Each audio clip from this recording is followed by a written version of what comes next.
Le sommet pour un nouveau pacte financier mondial s'est ouvert ce jeudi matin au Palais Brongniart de Paris.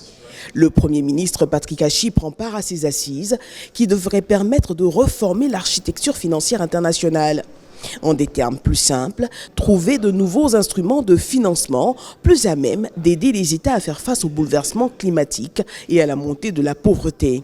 D'abord, le premier principe, c'est que jamais aucun décideur, aucun pays ne doit avoir à choisir entre la réduction de la pauvreté et la protection de la planète.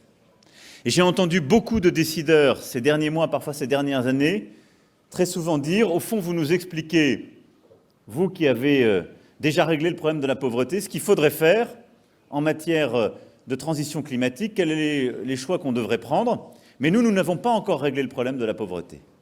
On ne doit pas avoir à faire ce choix, et donc on doit pouvoir relever les défis en même temps. Au nombre des propositions enregistrées, des taxations, notamment celles sur les émissions carbone du transport maritime, mais aussi des réformes institutionnelles, la restructuration des dettes des pays pauvres ou encore le renforcement du secteur privé.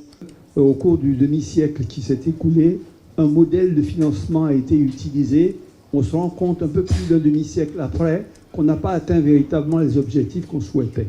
Ça veut dire qu'aujourd'hui, comme on le disait encore ce matin, un quart des ressources se trouvent au niveau public et 3 quarts au niveau privé.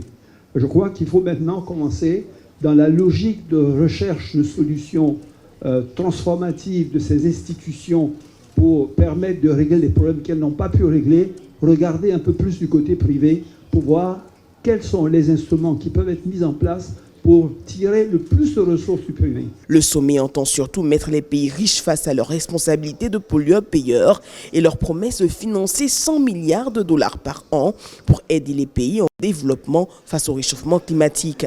Une promesse censée être tenue cette année avec déjà 3 ans de retard.